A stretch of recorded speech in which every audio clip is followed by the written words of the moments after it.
Okay ప్రియులారా, మనము ప్రభువైన యేసుక్రీస్తు నామములో మీకు అందరికీ వందనాలు. చాలా సంతోషం. ఈ ఆత్మీయ సమ్మేళనంలో మనము వరుసగా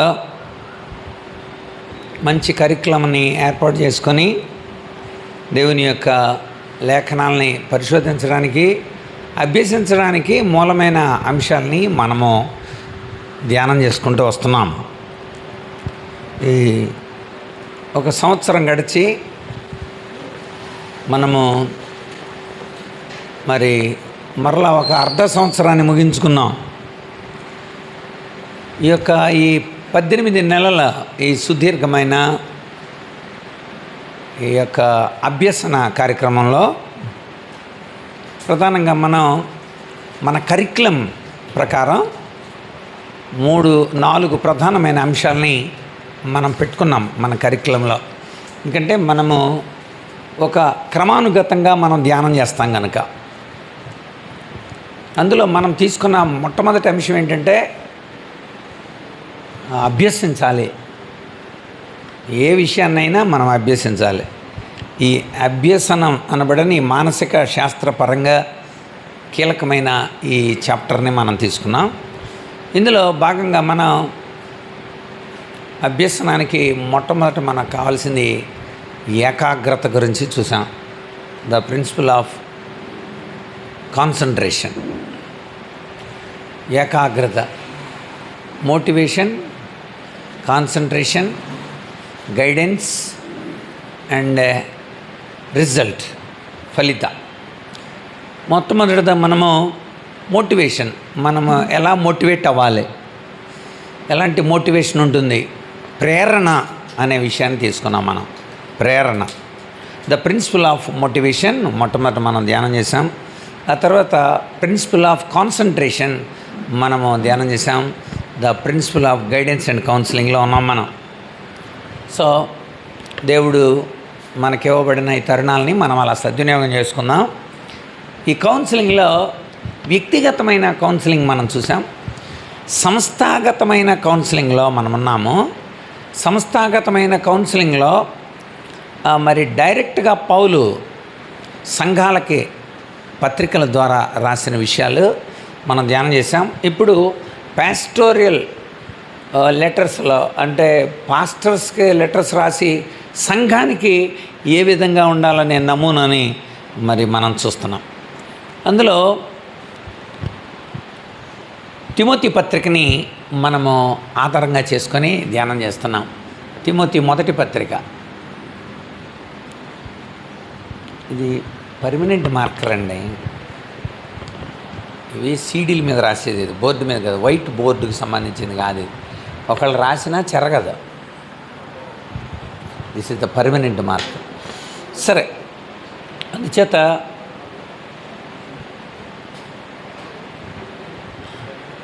మనకు దేవుడిచ్చిన ఈ మంచి అవకాశంలో తిమోతి పత్రికని మనము ధ్యానం చేస్తూ ఉన్నాం. ఈ తిమోతి పత్రికలో పౌలుకి తిమోతికి మధ్య ఉన్న సంబంధం మనము చూస్తున్నాం.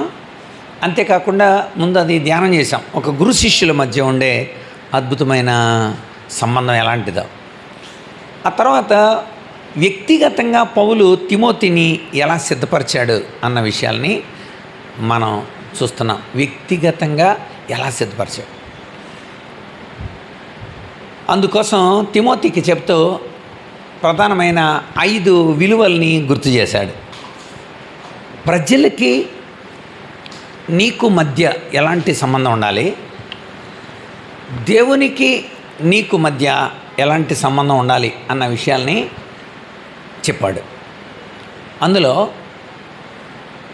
ప్రజలకి నీకు మధ్య ఉండే సంబంధాన్ని తెలియజేయడానికి కోసం 3 విషయాల్ని అక్కడ గుర్తు చేశాడు. ఆ 3 గురించి పోయిన వారం మనం ధ్యానం చేసాం.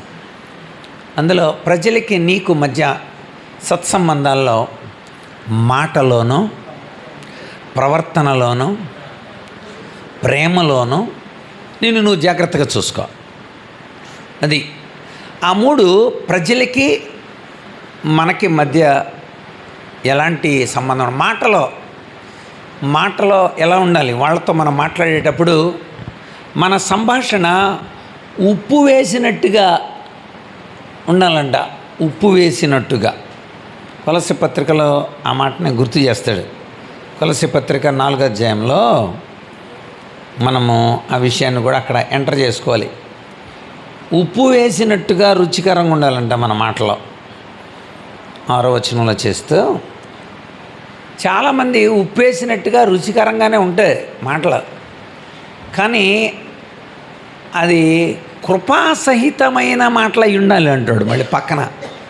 అంటే చాలామంది చక్కగా జోకులు, ఫన్ టబ్బులు, జబర్దస్తులు ఇవన్నీ చాలా ఉంటాయి. అవన్నీ కూడా మీకేదో చక్కగా చైతన్యవంతంగా మిమ్మల్ని మార్చినట్టుగా కనబడతాయి. కానీ ఇక్కడ అంటాడు రుచిగలదిగా ఉండాలి, అందులో కృపాసహితమై ఉండనివ్వండి అన్నాడు. అది క్లాజు.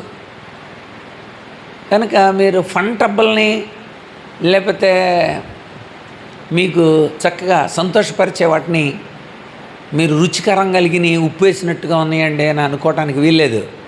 ఒక్క కృపాసహితమైన విషయాలే ఇక్కడ ఆ విషయంలో మాత్రమే మాట్లాడాడని అర్థం.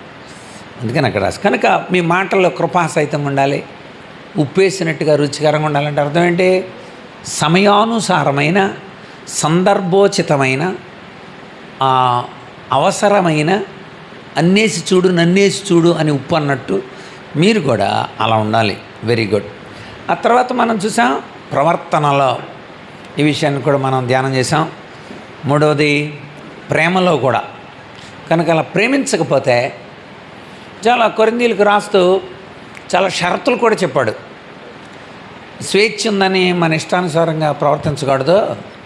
కొరింథీ మొదటి పత్రిక 8, 9, 10 అధ్యాయాలలో చాలా స్పష్టంగా చెప్తాడు అనమాట. ఏమని? స్వేచ్ఛ ఉందని నువ్వు తినేస్తాను, స్వేచ్ఛ ఉందని నేను ఇలా చేసేస్తాను అని అనడానికి వీల్లేదు అని 8వ అధ్యాయంలో కొరింథీయుల స్వేచ్ఛ గురించి, 9వ అధ్యాయంలో పౌలు స్వేచ్ఛ ఉన్నా చేయకపోవటానికి గల కారణాల గురించి, 10వ అధ్యాయంలో ఇజ్రాయిల్ స్వేచ్ఛ గురించి మాట్లాడతాడు. చెప్తే దానికి 3 షరతులు చెబుతాడు. ఏదైనా తినాల్సి వచ్చిందనుకో, తినడంలో తప్పే ఉంది అని అంటారు కదా. ఒకవేళ తింటే అతటోడు చూసాడు బలహీనపడితే ఎలాగా? అందుచేత 3 విషయాల్ని మీకు తెలియజెప్తాను. ఈ 3ంటిని బేస్ చేసుకొని అది చెయ్యాలా చేయకూడదా, తినాలా తినకూడదా, ఉండాలా ఉండకూడదా అన్నిట్లో అని చెప్తాడు. ఆ 3 విషయాల్లో ఒకటి జ్ఞానం. బైబిల్ జ్ఞానం తెలిసి ఉండాలి. 2వది మనస్సాక్షి. నీ మనస్సాక్షికి కల్మషం లేకుండా ఉండాలి. 3వది ఎదటివాడి విషయంలో ప్రేమ. ఆ ప్రేమ కలిగి నువ్వు చేయాలి.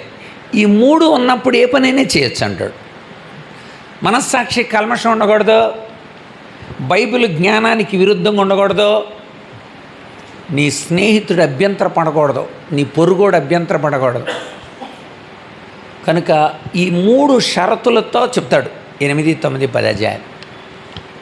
కనుక ప్రేమ ఎంత ప్రాముఖ్యమైందో అన్నదాన్ని ప్రతి దినకార్యాల్లో కూడా ప్రేమను కలిపాడు అనమాట అక్కడ.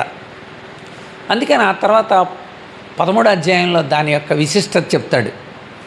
13వ అధ్యాయం ప్రారంభంలోనే నేను గళగళగళలాడే గంటలాగా మోగిన, లేకపోతే భాషలతో ఒకవేళ నేను చాలా చోట్ల ఒకవేళ మాట్లాడినా, లేకపోతే అందరికంటే జ్ఞానయుక్తంగా ఒకవేళ కనబడినా, దాన ధర్మాలు ఇవన్నీ ఒకవేళ గొప్పగా చేసినా, ప్రజలందరితో ఎంత విశ్వాస్యత కలిగినట్టు అనిపించుకున్నా ప్రేమ లేకపోతే నేను యుద్ధం చేత ప్రేమ చాలా ప్రాముఖ్యమైనది. ఆ 3 విషయాలు మనం చూసాం. ఓకే, ఇప్పుడు మనం దేవుని ఎడల మనకుండే 2 ప్రముఖమైన విషయాల గురించి మనము డిస్కస్ చేయాలి. అందులో మొట్టమొదటిది విశ్వాస్యత. దేవుడు మనల్ని నమ్మి మనకే ఈ భారాలు అప్పగించాడు. మనల్ని నమ్మి అంటే నేను పరిచర్య చేస్తాను అని నన్ను నమ్మాడు దేవుడు అంటాడు పౌలు. నన్ను నమ్మించాడు. నేను ఎంత నమ్మకం కలిగి ఉండాలి, నేను ఎంత విశ్వసనీయత దేవుడికి కనపరచాలి. దేవుని విశ్వాస్యత. అసలు ఒక కీర్తన ఆ కీర్తన అంతా దేవుని విశ్వాస్యతను గురించి చెప్పుద్ది. ఏదైనా ఒక కీర్తన చెప్తారా? 89వ కీర్తన ఒకసారి చూడండి. 89వ కీర్తనలో 1వ వచనం, 2వ వచనం, 5వ వచనం, 8వ వచనం, 24వ వచనం, 33వ వచనం, 49వ వచనం, అన్ని వచనాలు దేవుని విశ్వాస్యతనే తెలియజేస్తాయి. అది చాలా కీలకమైన విశ్వాస్యతను గురించిన యాతాను రాసిన దైవ కీర్తన. 1వ వచనం, యెహోవా యొక్క కృపాతిశయాన్ని నిత్యము నేను కీర్తిస్తాను, తరతరాలకు దేవుని యొక్క విశ్వాస్యతను నా నోటితో చెబుతున్నానని 1వ వచనం. 2వ వచనం, కృప నిత్యము స్థాపింపబడునని ఆకాశమందే నీ విశ్వాస్యతను స్థిరపరచుకుందు అని నాకు అర్థమవుతుంది నాయన అన్నాడు. 5వ వచనం అక్కడే చూద్దాం. 5వ వచనం, యెహోవా ఆకాశ వైశాల్యములు నీ ఆశ్చర్యకాలను స్తుతించుచున్నవి, పరిశుద్ధ దూతల సమూహములో నీ విశ్వాస్యతను బట్టి నీకు స్తుతులు కలుగుతున్నాయి. అంటే ఆయన కలిగి ఉన్న విశ్వాస్యత ఎంత నమ్మదగిన దేవుడు ఆయన. ఇంకా కొంచెం ముందుకెళ్ళ 8వ వచనం, యెహోవా సైన్యములకు దేవా నీ వంటి బలాఢ్యుడవుడు నీ విశ్వాస్యత చేత ఆవరింపబడి ఉంటావు నువ్వు.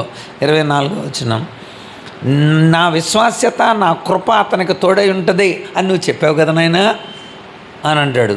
33వ వచనం చదవండి. తర్వాత 33వ వచనం, కనుక ఈ కీర్తన అంతట్లో నా కృపను అతనికి బొత్తిగా ఎడమచేయను, నా విశ్వాస్యతను నేను విడవను, నేను అబద్ధమాడి ఒకవేళ నా విశ్వాస్యతను నేను విడిచిపెట్టను. 49వ వచనం, ప్రభువా నీ విశ్వాస్యత తోడని నువ్వు దావీదుతో ప్రమాణం చేసిన తొలిటి నీ కృపాతిశయాలు. కనుక దేవుని ఎంత నమ్మదగినవాడో అన్న విశ్వాస్యత అనే పదం. తర్వాత అంటే దేవుడు మనల్ని నమ్మిన తీరు విశ్వాస్యత అనే వర్డ్. కనుక కొత్త నిబంధనలో మనం చూస్తే మనము దేవుని ఎడల ఎంత విశ్వాసం కలిగి ఉన్నామనే పత్రికలు చెబుతాయి. దేవా నీ విశ్వాస్యత చాలా గొప్పది. పౌలు తిమోతికి రాస్తూనే చెప్పిన మాట ఒకసారి మనం చూద్దాం. చూడండి ఒకసారి తిమోతికి రాసిన మొదటి పత్రిక, మనం ధ్యానం చేస్తున్న పత్రిక, మొట్టమొదటి అధ్యాయం. ఆయన ఎంత విశ్వాస్యతను కనపరిచాడో. 12వ వచనం, మొదటి అధ్యాయం 12వ వచనం, పూర్వము దోషకుడును హింసకుడును హానికరుడైన నన్ను తన పరిచర్యకు నియమించి నమ్మకమైన వానిగా నన్ను ఎంచాడు. ఆయన నమ్మాడు. నన్ను ఈయన నా పని చేస్తాడు రేడు ఆయన నమ్మాడు, నమ్మి పరిచర్య ఇచ్చాడు. మరి నమ్మి పరిచర్య ఇస్తే ఆ పరిచర్యని మనం ఎంత నమ్మకంగా చేస్తున్నాం? మనమే అడుగుతాం. నమ్మి ఆ ఇన్స్ట్రుమెంట్ ఇస్తే పాడు చేసి తీసుకొచ్చావంటే ఒకళ్ళకి మంచి కామెంటరీ ఇచ్చా, నువ్వు అది చెప్పడానికి తీసుకొని నువ్వు అది చెప్పేసిన తర్వాత ఆ కామెంటరీ నాకు ఈయన వచ్చేసరికి అలా 3 ముక్కల కింద వచ్చింది. ఇంతలో కామెంటరీ అది.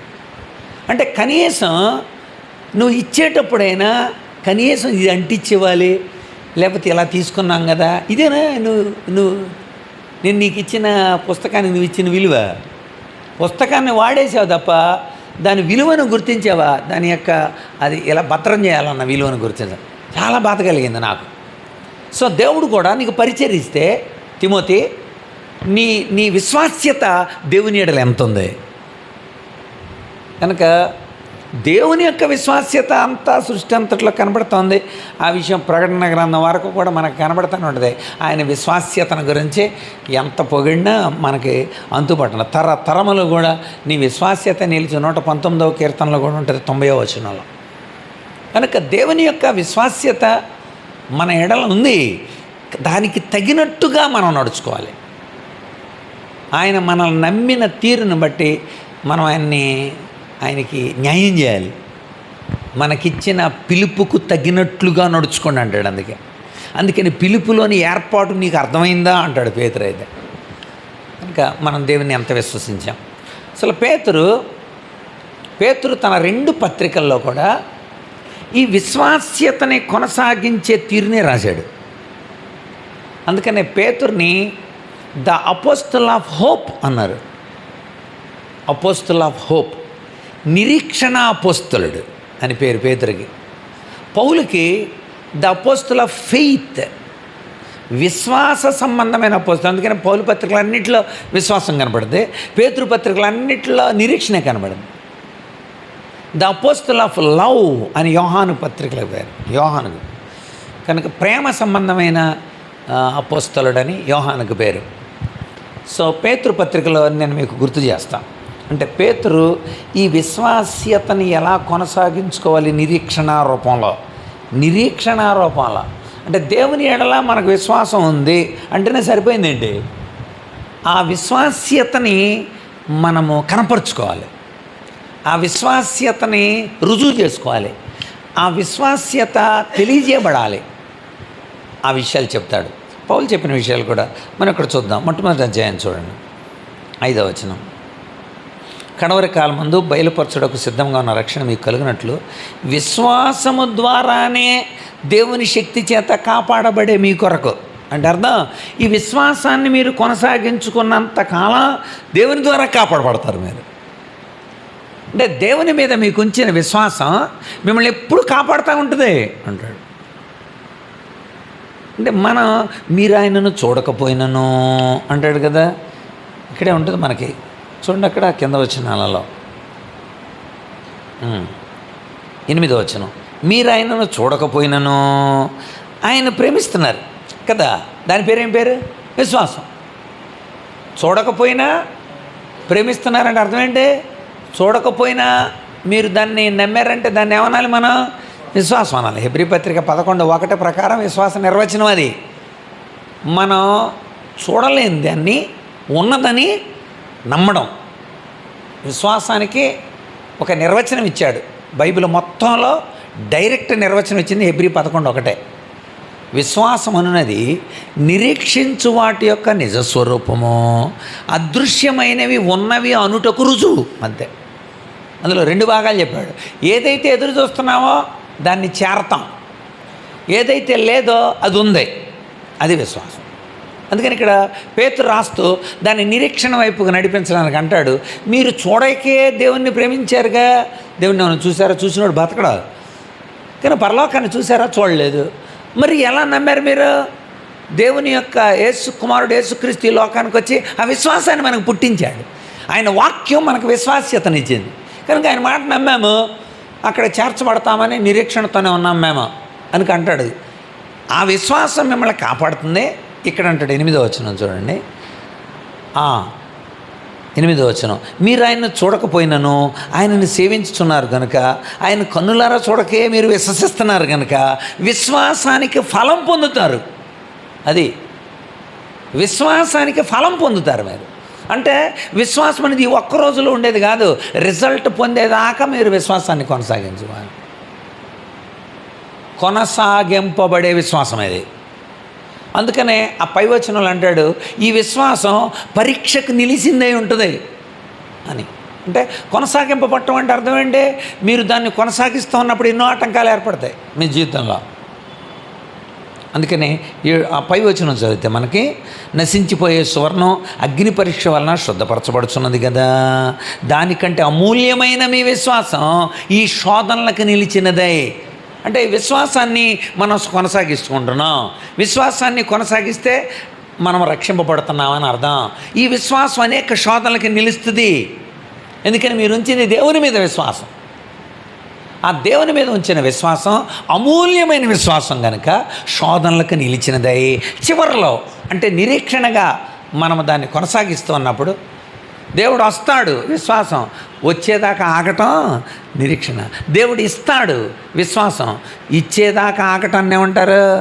నిరీక్షణ. అంచేత మన విశ్వాసాన్ని కొనసాగించుకుంటూ వెళుతున్నప్పుడు ఏర్పడిన ఆటంకాలలో మీరు కనుక నిలబడ్డారనుకోండి, అది అమూల్యమైన విశ్వాసం. కనుక మీ విశ్వాసం అమూల్యమైనదో కాదు టెస్ట్ చేసుకోండి అని చెప్తున్నాడు. అది ఎలా తెలుస్తుంది? కొనసాగిస్తే తెలుస్తుంది. మీరు నిజమైన నమ్మకం కలిగి ఉంటే ఎలాంటి ఎన్ని ప్రాబ్లమ్స్ వచ్చినా స్కూల్ని అట్టి పెట్టుకొని ఉంటారు మీరు. అంతే. ఎన్ని పరీక్షలు వచ్చినా రాయడానికి సిద్ధపడతారు. అనుమానాలు వస్తే మాస్టర్ని అడుగుతుంటారు. అలా కంటిన్యూ అవుతున్నారు అంటే మీరు నిరీక్షణలో ముందుకెళ్తున్నారు అని అర్థం. మీరు బడిలో జాయిన్ అయ్యారు కానీ బడికి వెళ్ళట్లా. మరి మీ స్టడీని కంటిన్యూ చేయకపోతే మీకు ఎలా తెలుస్తుంది? అది అమూల్యమైన విశ్వాసం ఎలాగవుతుంది? అందుకని పౌలు ఈ ఆటుపోట్లన్నింటిని తట్టుకుంటూ చివరికి ఏమన్నాడు? తిమోతి 2వ పత్రికలో ఏమని చెప్పాడు? 4వ అధ్యాయం మనం అక్కడ నుండి చూస్తే విశ్వాసమును నేను కాపాడుకొంటిని, నా పరుగుని కడముట్టించి తిని అన్నాడు. అంటే అర్థం ఏంటి? నీ విశ్వాసాన్ని చివరి వరకు కూడా చేర్చేశాను నేను. మనం 6వ వచనం నుండి మనం చదువుదాం.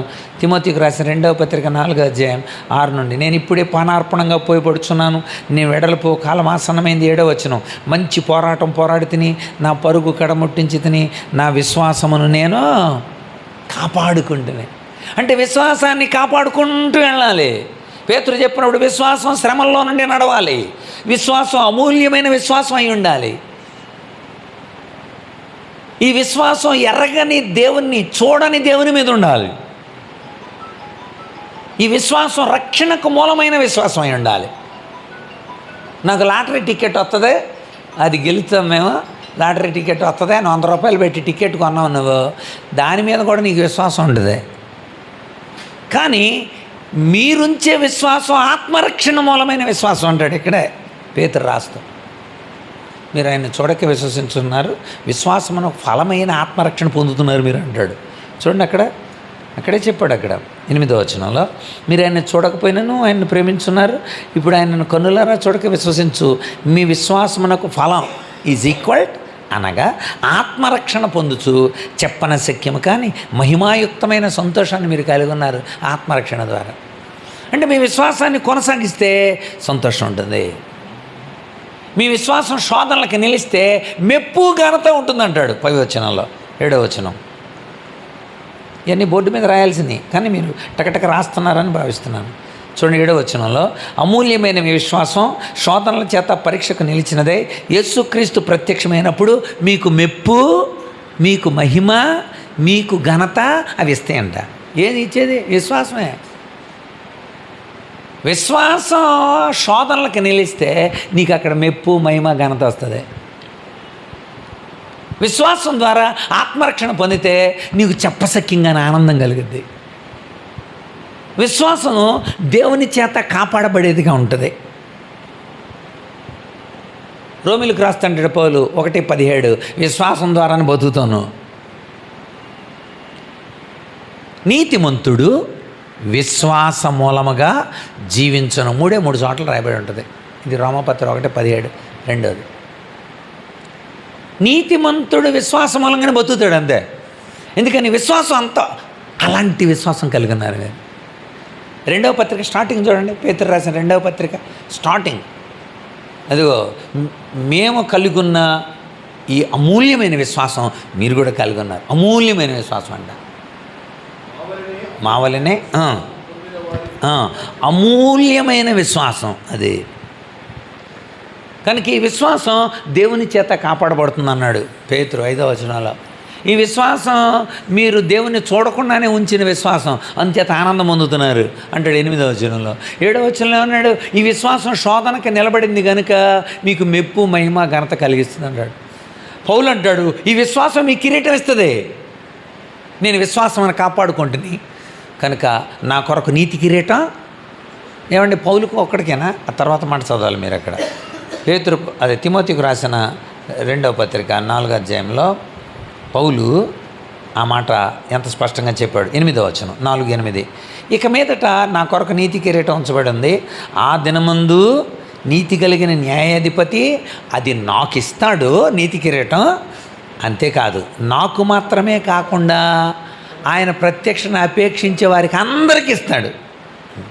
అంటే అర్థం, నాకులాగా విశ్వాస్యతని ఎవరైతే కొనసాగించుకుంటూ వెళ్తారో వాళ్ళందరికీ ఇస్తాడు. ఎంత అద్భుతమైన అభయము, ఎంత మంచి వాగ్దానం అండి ఇది. కనుక విశ్వాసము ద్వారా మనము నీతి కిరీటాన్ని పొందుతాం, విశ్వాసాన్ని కొనసాగించడం ద్వారా. ఇక్కడ ఒక విషయం తెలుసుకోవాలి, విశ్వాసం ఎలాంటి విశ్వాసం అయి ఉండాలి? మన విశ్వాసం దేవుని శక్తి మీద ఆధారపడి ఉన్న విశ్వాసం అయి ఉంటేనే. కొరింథీయులకు రాసిన మొదటి పత్రిక 2వ అధ్యాయం 4వ వచనం చదవండి.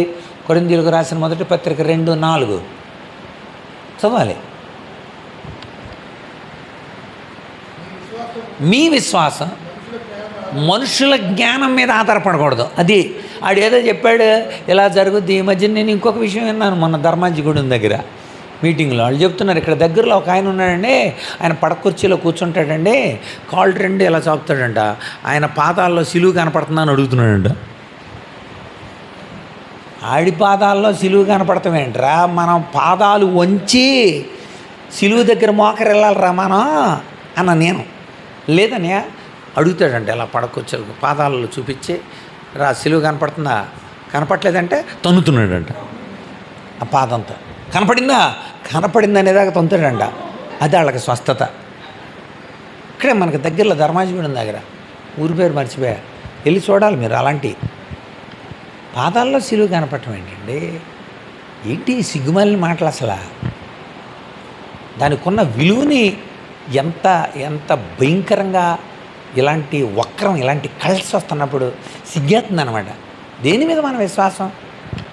కనుక మన విశ్వాసం దేవుని శక్తి మీద ఆధారపడాలంటాడు అనమాట. ఆ విశ్వాసం దేవుని శక్తి మీద ఆధారపడాలి. మనం నిజంగా అలాంటి విశ్వాసం మనం కలిగి ఉండాలి. అంతెందుకు, మనము ఒకసారి గుర్తు చేసుకోవాలి, రివ్యూ వెనక్కి వెళితే. రూతు చూడకే విశ్వసించింది. చూడలా బెత్లెహేంని, ఎప్పుడు వెళ్ళా బెత్లెహేం. దాన్ని 10 సంవత్సరాలు గొడ్రాలకి అలా ఉందంతే. పిల్లలు లేరు, మహిళను చచ్చిపోయాడు. అత్త చెప్పింది న్యూస్, విషయాన్ని నమ్మేసిందంతే. నమ్మి తన విశ్వాసంలో ఆ 5 విషయాలని భద్రం చేసుకుంది. అంటే ఆ విశ్వసిస్తే జరిగే పరిణామాలని గుర్తు చేసుకుంది. విశ్వసిస్తే ఏం జరుగుద్ది ఇప్పుడు చదవండి. రూతు గ్రంథం మొట్టమొదటి అధ్యాయంలో రూతు నమ్మి అత్తగారితో చెప్తుందన్నమాట. అత్త అంటే విశ్వాసంలో జరిగే పరిణామాలు, విశ్వాసం యొక్క ఫలితాలని తాను నమ్మి ఆ మాటలు చెబుతుంది. ఏం చెప్పింది చూడండి, 15వ వచనం నుండి రూతు గ్రంథంలో. ఆమె ఇదిగో, అది వాళ్ళ అత్తగారు చెబుతున్నమాట, నీ తోటికోళ్ళు తిరిగి వెళ్ళిపోయింది నేను. అందుకు రూతు, నా వెంబడి రావద్దు, నన్ను విడిచిపెట్టమని నువ్వు బతిమాలుకోవద్దు. ఇక్కడ 5 మాటలు మనకు కనబడతాయి. నెంబర్ 1, నీవు వెళ్ళు చోటికే నేను వస్తా. అంటే రూతు న్యూ పాత్, ఒక క్రొత్త దారిని కోరుకుంది. నువ్వు వెళ్ళే చోటుకి నేను వస్తా, నువ్వు నడిచే మార్గంలో నేను వస్తా. దిస్ అ న్యూ పాత్, నూతన మార్గం ఉంటుంది విశ్వాసంలో.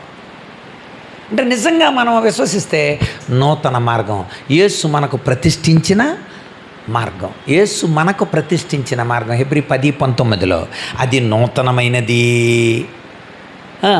నిత్యమైనది, ఆయన శరీరం అనే తెర ద్వారా ఏర్పరచబడిన మార్గం. సో రూతు విశ్వసించింది, ఆ విశ్వాసంలో నూతన మార్గం ఉంది, న్యూ పాత్, క్రొత్త మార్గము. రెండవది, నీవు నివసించు చోటునే నేను నివసిస్తా. న్యూ ప్లేస్, క్రొత్త ప్రదేశం ఉంది.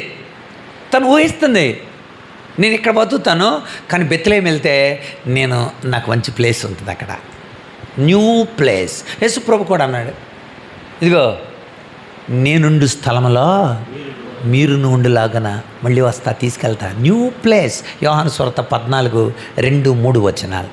ఇదిగో మీ హృదయాన్ని కలవరపడనీయకండి, దేవుని యందు విశ్వాసం ఉంచున్నారు, నా యందును విశ్వాసం ఉంచండి. నా తండ్రి ఇంట అనేక నివాసములు కలవు, లేని యెడల నేను మీతో చెప్పుదును. నేను మీకు స్థలము సిద్ధపరచ వెళ్ళుచున్నాను, నేనుండు స్థలంలో మీరు ఉండులాగున మరలా వచ్చి నేను మిమ్మల్ని తీసుకెళ్తా అన్నాడు. New path. రెండవది న్యూ ప్లేస్, ఒక నూతన మార్గము. రెండవది నూతనమైన ప్రదేశం, విశ్వాసంలో ఉన్న విలువలు చూస్తుంది. నెక్స్ట్ మూడవది, నీ జనమే నా, న్యూ పీపుల్, క్రొత్త ప్రజలు. ఇక్కడైతే మోయాబు ఒక పనికిమాలిన తండ్రి సంతతి అని పేరు, ఒక వ్యభిచారం ద్వారా ఏర్పడిన పనికిమాలిన దేశం అది. ఎవరు అక్కడికి రారు, ఇజ్రాయేలీలు ఎవరు అక్కడ ఉన్న వాళ్ళు పెళ్లి చేసుకోరు. బట్ అక్కడ న్యూ పీపుల్ నేను చూస్తా. ఫెయిత్, తన విశ్వాసాన్ని ఎంత కొనసాగించుకుంటుందో చూడాలి. అక్కడ ఎలాంటి వాళ్ళు ఉంటారు? పేతురు రాశాడు 2:9 చీకటిలో నుండి ఆశ్చర్యకరమైన తన వెలుగులోనికి మిమ్మును పిలిచిన వాని గుణాతిశయములను ప్రచురించే నిమిత్తం ఏర్పరచబడిన వంశము, రాజులనే యాజక సమూహము, పరిశుద్ధ జనము, దేవుని సొత్తైన ప్రజలు అక్కడ ఉంటారు. వాళ్ళతో ఉంటా. New path, new place, new people. Okay, కనుక నేను ఆ క్రొత్త ప్రజల మధ్య ఉంటా నేను. అది ఆమె యొక్క విశ్వాసం. ఇంకా అది 3. 4వది, నీ దేవుడే నా దేవుడు. మోయాబులో వాళ్ళు పూజ చేసేది కెమోష్. కెమోష్ యొక్క శక్తి ఏంటో తెలియదు. ఇప్పుడు she wants the new power. అన్ని పీలే వస్తున్నాయి అక్కడ మనకి. New path, new place, new people, new power. దేవుని యొక్క శక్తిని నేను అనుభవిస్తాను అక్కడ. ఎందుకంటే దేవుడిని మనం చూడలేం, ఆయన శక్తిని అనుభవిస్తా. ఆయన శక్తి కార్యాలు నాకు అక్కడ అర్థమవుతాయి. దేవుడే చెప్పాడుగా, పరిశుద్ధాత్ముని మీకు నేను ఇస్తాను. పరిశుద్ధాత్ముడు మీ మీదకి వచ్చినప్పుడు మీరేమవుతారు? శక్తిమంతులు అవుతారు కదా. అపోస్తల కార్యాలు 1:8 పరిశుద్ధాత్ముడు మీ మీదకి వచ్చినప్పుడు మీరు శక్తిమంతులు అవుతారు. యెరూషలేములో, యోదయ, సమరయలో, బూదిగంతల వరకు నాకు మీరు సాక్షులు ఉంటారు. పరిశుద్ధాత్ముడు మీ లోపలికి వచ్చినప్పుడు మీరు కంట్రోల్లో ఉంటారు. తిమోతి 2వ పత్రిక 1వ అధ్యాయం 7వ వచనంలో దేవుడు మనకు శక్తి, ప్రేమ, ఇంద్రియ నిగ్రహం కలిగిన ఆత్మనిచ్చనే కానీ పిరికితనం కలిగిన ఆత్మను దేవుడు మనకే ద న్యూ పవర్. పరిశుద్ధాత్మ లోపలికి వచ్చినప్పుడు తప్పేంటో ఒప్పేంటో అన్నీ చెప్తూ ఉంటాడు. New power.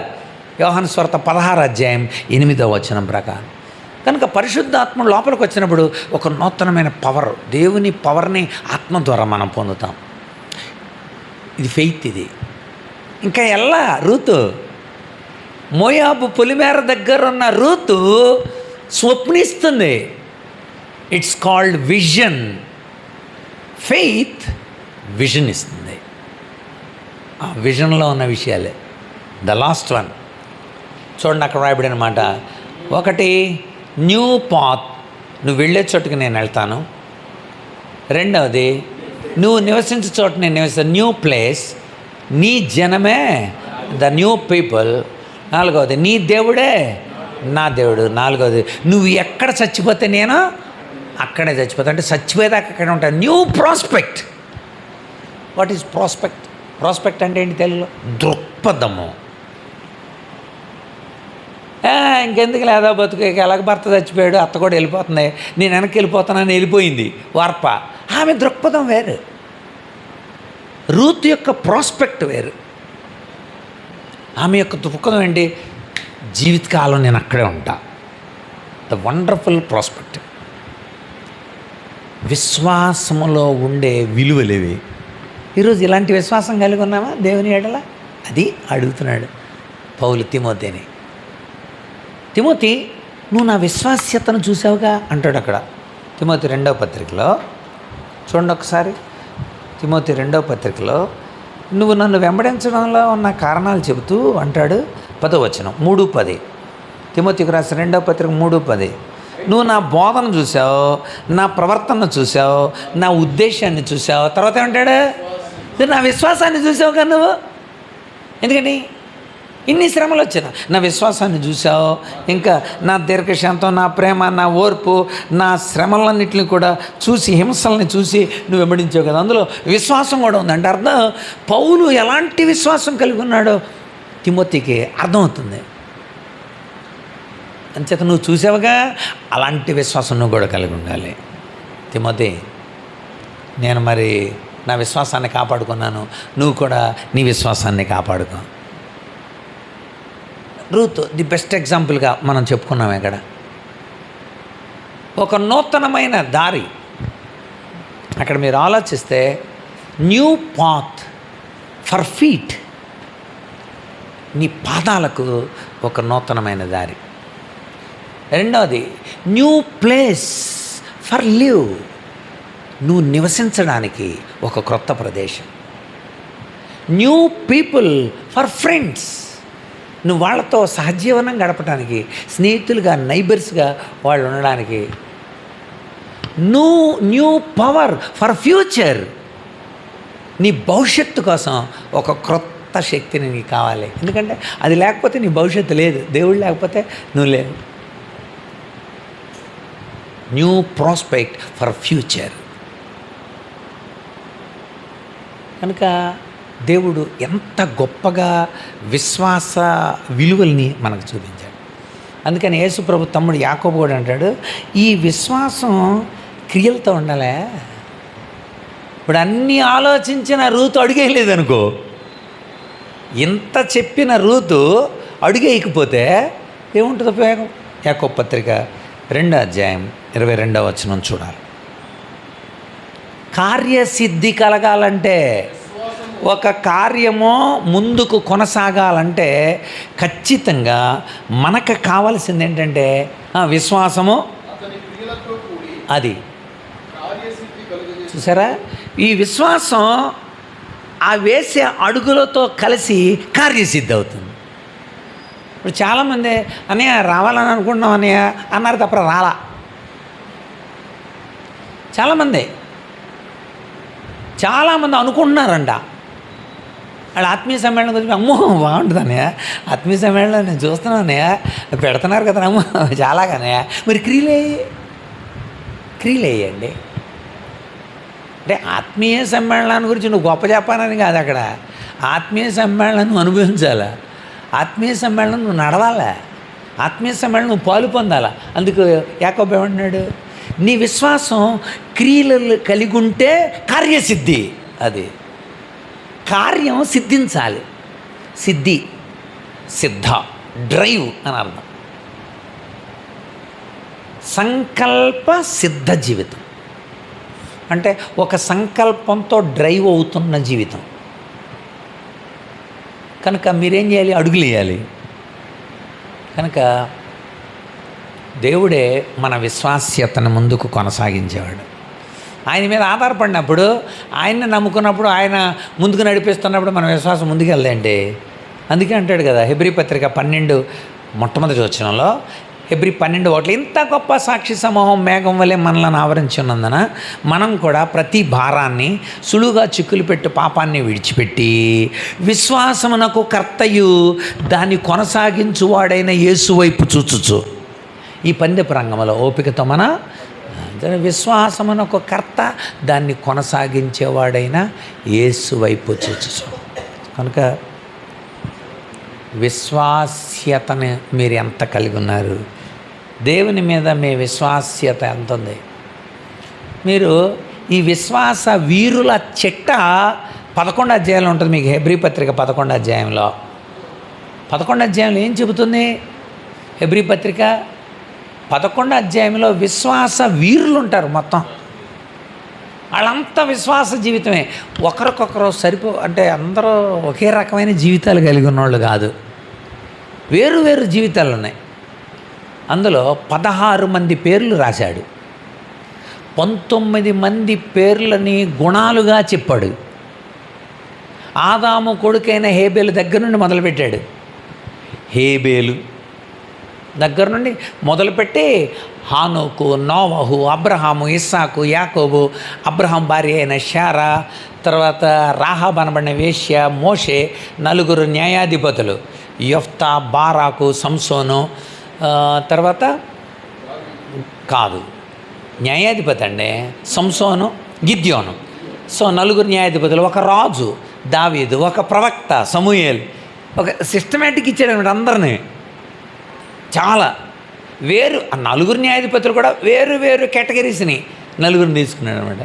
సో 16 మంది పేర్లు రాశాడు అందరు. ఇవి కాక 19 మంది పనులు రాశాడు. అక్కడ సింహాల నోళ్ళు మూశారు అన్నాడు. ఎవరో దానియేలు అని రాయకుండా సింహాలను, అగ్నిని చల్లార్చారు, అగ్నిలోకి వెళ్ళినా అగ్నిని విశ్వాసంతోనే చల్లార్చారు అన్నారు. ఎవరో అదే హనన్యా, మిషాయేలు, అజర్యాలు. కనుక అలాగా 19 మంది పేర్లు రాశారు. కనుక 19 + 16 35 జీవితాలని అక్కడ పెట్టాడు హెబ్రీ పత్రిక 11వ అధ్యాయంలో. ఎందుకు పెట్టాడు? విశ్వాసంతోనే వాళ్ళు బతికారు, విశ్వాసంతోనే చచ్చిపోయారు. ఆ మాట అక్కడ రాస్తాడు. చూడండి 11వ వచనం చూడండి, అక్కడ హెబ్రీ పత్రిక చదవండి. వీరందరూ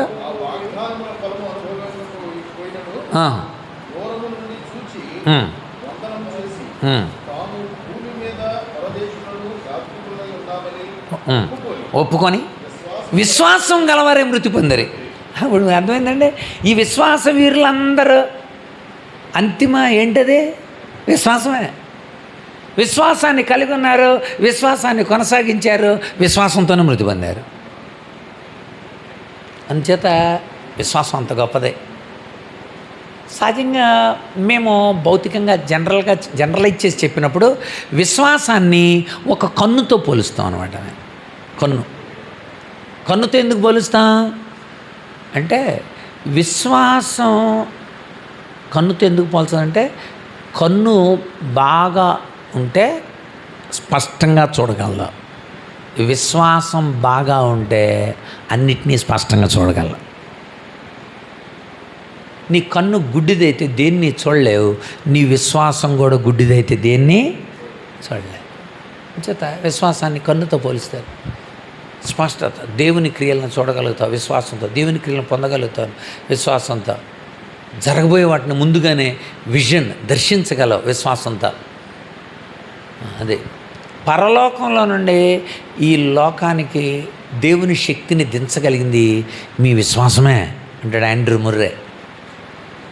అంటే పరలోకంలో ఉన్న ఆ శక్తిని ఇక్కడ దించేస్తుంది అంతే, విశ్వాసమే. యేసు ప్రభుని అని నిలబెట్టేసింది విశ్వాసం. ఆ గుడ్డివాడు, దావీదు కుమారుడా నన్ను కరుణించు అన్నాడు, కేకలేసాడు ఆనంది. అందరూ ఊరుకో గొడవ చేయకో అంటున్నారు, అందరూ గద్దిస్తున్నారు. అక్కడ మరీ ఇంకా రాసి ఉంటుంది, దావీదు కుమారుడా నజరేయుడైన యేసు నన్ను కరుణింపమని మరీ బిగ్గరగా కేకలు వేశాడు. ఇంకా గట్టిగా కేకలేసాడంట, మరీ బిగ్గరగా. అంటే ఏంటి? ఇంకా విశ్వాసంతో. వెంటనే యేసు నిలిచి వానిని పిలిచి, యేసుప్రభు నిలబెట్టింది ఏంటే? ఆడి విశ్వాసం. అది ఎంత విశ్వాసం అంటే ఆయన నిన్ను పిలుస్తున్నాడని చెప్పండి. వెంటనే వెళ్ళి ప్రభు నిన్ను పిలుస్తున్నాడని వెంటనే ఏం చేశాడు తెలుసా? తన ఎదుటనున్న బట్టను పారవేసి దిగ్గున లేచి యేసునొద్దకు వచ్చాను. ఆ బట్ట మీద ఆయన బాగు చేస్తాడా లేదా అనేది తర్వాత విషయం, సెకండరీ. ఆయన రమ్మన్నాడు అంతే. నిజంగా ఆ విశ్వాసం లేకపోతే బట్టను పారేస్తాడా? రే కొంచెం మూటకట్టుంచు, నేను యేసుప్రభు దగ్గరికి వస్తాను. చేపలు విడిచిపెట్టి, అంత క్రితమే చేపలు ఏం పడలేదని అన్నారు వాళ్ళు. యేసుప్రభు అన్నాడు ఎక్కడ వేయండి అన్నాడు. వేశారు, విస్తారమైన చేపలు పడినాయి. ఆ పక్కన ఉన్న వాళ్ళందరం పిలిచారు, వాళ్ళు వచ్చారు. నిజంగా నువ్వు దేవుడు నాయనా తెలిసిపోతుంది. పశ్చాత్తాపుడే పేతురు, అక్కడ ఆంద్రేయ, పేతురు, వీళ్ళంతా. యేసుప్రభు అన్నాడు అక్కడ చేపలు కనపడుతున్నాయి, ఫాలో మీ, నన్ను వెంబడించండి, నేను మనుషులను పట్టే జాలర్లుగా చేస్తాను నేను అన్నాడు. వెంటనే వారు తమ వలలు విడిచిపెట్టి, వలలో ఏమున్నాయి? నేనైతే ఏం చేసేవాడిని, 5 minutes ఆగు ప్రభా, చలపతి గారికి రాజు గారికి అప్పచెప్పి, సార్ నేను యేసుప్రభుని వెంబడిస్తే ఎక్కడికో తీసుకెళ్తాడు, మళ్ళీ వచ్చే లోపల కొంచెం వాటిని అమ్మి మీకు ఇంకా సహాయకరంగా ఇక్కడ ఏసాన్న కూడా ఉంచుతా, ఎక్కడెక్కడ అమ్మాలనేది కూడా మన తమ్ముడు చెబుతాడు, పెరంపేట తమ్ముడు చెబుతాడు, కృష్ణకాంత్ ఎక్కడెక్కడ అనేది. ఏదైనా సలహాలు కావాలితే కిషోర్ మాస్టర్ని అడగండి. మొత్తాన్ని మాత్రం చేపలు మాత్రం అమ్ముడు పోవాలి, నేను వచ్చే లోపల కమిషన్ తీసుకోండి. ఫస్ట్ మీరిద్దరు కాబట్టి మీరు 10%, వాళ్ళు 5, వీళ్ళు 2, ఆయనకు 1% ఇస్తే చాలు. కనుక అలా చెప్పుండండి. అక్కడ ఉందండి అసలు, వారు తమ వలలు విడిచిపెట్టే, దట్ ఈజ్ ఫెయిత్. అది విశ్వాసం. చేపలను చూడలేదంట, వలలే చాలా ఖరీదండి తెలుసా మీకు, వలలు చాలా ఖరీదు, అడగండి. అలాంటి వలలు విడిచిపెట్టారు. ఎంత విశ్వాసం ఉండాలి వాళ్ళకే. కనుక యేసుప్రభు శిష్యులుగా చేసి వాళ్ళని వెరీ గుడ్ రా. ఆ విశ్వాసం మధ్యలో చెక్కు చెదిరిపోయి విశ్వాసంతో వచ్చారు, కానీ మధ్యలో కూడా అన్నీ విడిచి వచ్చాక ఏం కలిగింది మాకు అన్నాడు మధ్యలో. ఏంటి అప్పుడు దాకా తిని, అప్పుడు దాకా ఉండి, అప్పుడు దాకా పాటలు పాడి, ఎవరా మాట అందే? పేతురే. అప్పుడు యేసుప్రభు జవాబు చెప్పాడు. అది చదివేసి ఈరోజు నా వర్తమానాన్ని ముగిస్తాను. ఒకసారి రండి మత్తయి సువార్త. కనుక విశ్వాసంలో మీరు బలహీనపడకండి. చూడండి, 19వ అధ్యాయం. పేతురు, ఇదిగో మేము సమస్తమును విడిచిపెట్టి నిన్ను వెంబడించితిమి, మాకేం దొరుకుతుంది? 27వ వచనం, 19:27. అదేంటండి అసలు ఏం దొరుకుతుందో వేసే ముందు చెప్పాడా లేదా? మీరు చెప్పాలి నాకు. చెప్పాడా? ఏం చెప్పాడు? మనుషులను పట్టే జాలర్లుగా మీరు జాలర్లే, చేపలు కాదు. ఇక చేపల కంటే అమూల్యమైన మరి జీవితాలని కలిగి ఉన్న ఆ మనుషులను పట్టే జాలర్లుగా నేను చేస్తాను. అవి జలచరాలు, వాళ్ళైతే నా స్వరూపంలో తయారు చేయబడిన మనుషులు, వాళ్ళని బట్టి వాళ్ళుగా నేను చేస్తా అని అన్నాడుగా. ఇక్కడ అడుగుతున్నాడు మళ్ళీ 27, సమస్తాన్ని విడిచిపెట్టి నేను వెంబడించితిమే, మాకేం దొరుకుతుంది? అప్పుడే సుప్రభు అన్నాడు, రైట్ రా చెప్తున్నాను. ప్రపంచ పునరుజ్జనమందు మనిషి కుమారుడు తన మహిమ కలిగిన సింహాసనం ఆసీనుడై ఉన్నప్పుడు నన్ను వెంబడించిన మీరు 12 సింహాసనాల మీద. ఇంకా గుర్తు రాలేదా? గుర్తు తెసుకో ఒకసారి, ఎంత గొప్ప భాగ్యం రాదే.